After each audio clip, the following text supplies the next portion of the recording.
We've reached the second half of the album with My Elastic Eye. Much like Galaxy Bounce, this is a short song that kind of acts as an interlude of sorts between slightly longer tracks.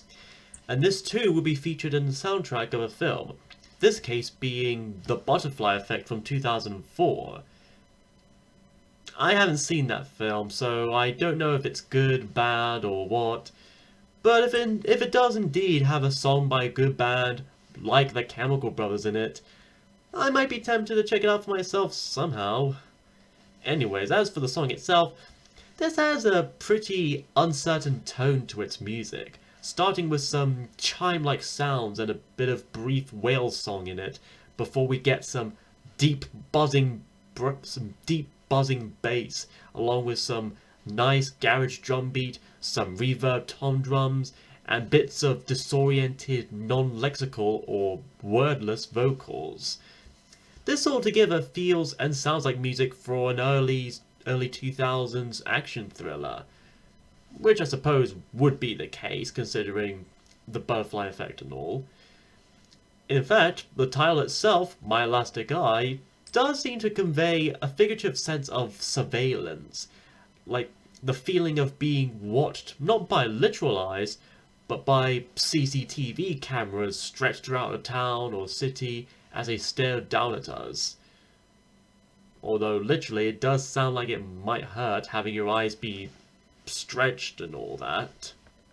Next is The State We're In, featuring guest vocals from folktronica singer Beth Orton, who had collaborated with the Chembros before in their songs Alive Alone from Exit Planetdust and Where Do I Begin from Dig Your Own Hole. And honestly, after listening to this, I would like to see Beth do more guest appearances on their stuff. She and her calm and emotional voice have a little bit of an Elizabeth Fraser type of vibe to it. And the lyrics in question are more or less about relationships in general, how we work for too long just to get through to each other, and how things aren't exactly always sunshines and rainbows. Things in life just get in the way and turn out so complicated. I especially love the line of what it feels to be true. Just how Fraser sings that bit alone, how it's kind of the vocals kind of filtered. It just shines an aura of auditory beauty. The music itself as a whole is very drifting and soothing, almost trip-hoppy like Massive Attack. It honestly goes to show that the Chemical Brothers can do just as well at making rather chill, softer, and gentler songs as they are at making harder, more dancier songs too that they're well known for. This song alone is worth the listen, because if it doesn't put you in such a tranquil and enlightened state, I don't know what else will. Then it segs and transitions right into the next track, simply titled Denmark. Here we return to somewhere around the comfort zone. Spacey, fast-paced, dance-oriented music, complete with a sweet bass line, some P-whistles, and a weird cloppy percussion sound, which I can't think of the right word off the top of my head. So to anyone who recognizes that sound, feel free to let me know and what exactly instrument it is. And as someone who's never actually been to Denmark before, I don't exactly know how well this song represents that country, if it's actually meant to. So, to any of my Danish viewers out there, feel free to express your thoughts on that here. But for me though, as is, this track's still pretty cool and neat. Bit like video game music in a way, like something you'd hear when you're in a vast corridor shooting down enemies like in Halo or Doom. There's also an interesting trumpet-like instrument that plays near the climax of the track, which adds a subtle taste of acid jazz. There are also some various little sound bites of kind of dialogue, I guess, but it kind of muffled up and distorted for the most part for me to interpret. But regardless, if this song represents Denmark in any way, then it represents a futuristic Copenhagen. Which I'm hoping I'm pronouncing that right. After that is Pioneer Skies, a psychedelic piece that manages to relax you and keep you on the edge all at once at the same time.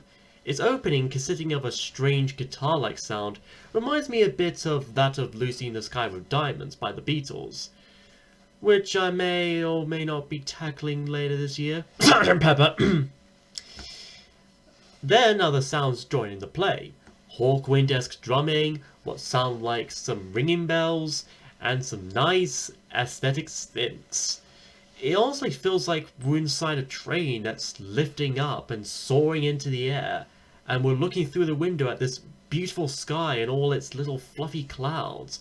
Most of the album has been otherworldly so far anyway, and this is certainly no exception.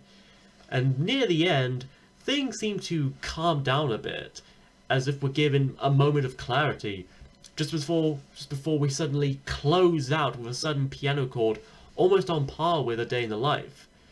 Again, from a certain album that I might cover soon enough by the summer.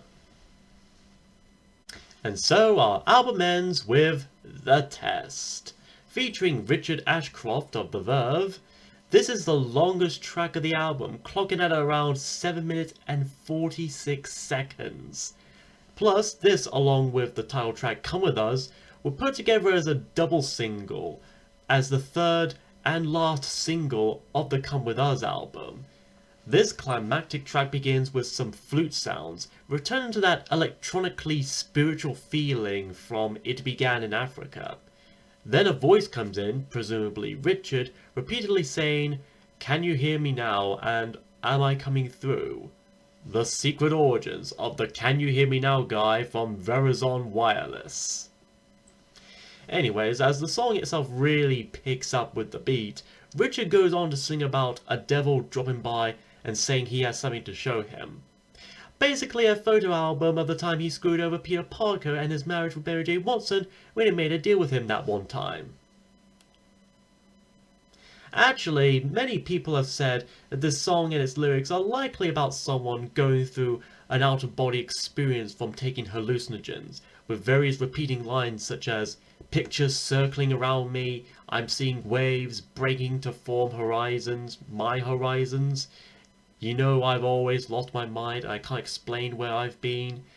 And most explicitly of all, did I pass the acid test?" That or he was experimenting with actual hydrochloric acid and was just asking his tutor whether he actually did whatever he was supposed to do with it. And again, sorry for the sudden Beatles comparisons, but this definitely calls back to Pop Tomorrow Never Knows. Not just the lyrics, but also the music as well, and how they both were the closing tracks of their respective albums. Even Richard himself sounds a bit offish in his voice from usual, as if he was actually stoned and high as a kite while recording the vocals. Though likely not. But anyways, that was Come With Us by the Chemical Brothers. And does it still hold up after 20 years? Yeah. Yeah, it does. Very much so.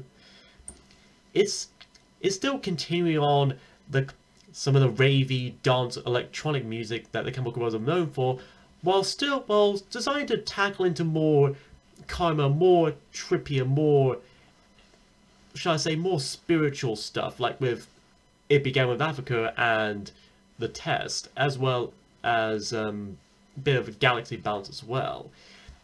Some of the tracks I really like The State We're In, mostly for best vocals, and of course It Began in Africa, with how tribal it is and how very, very pumping it is.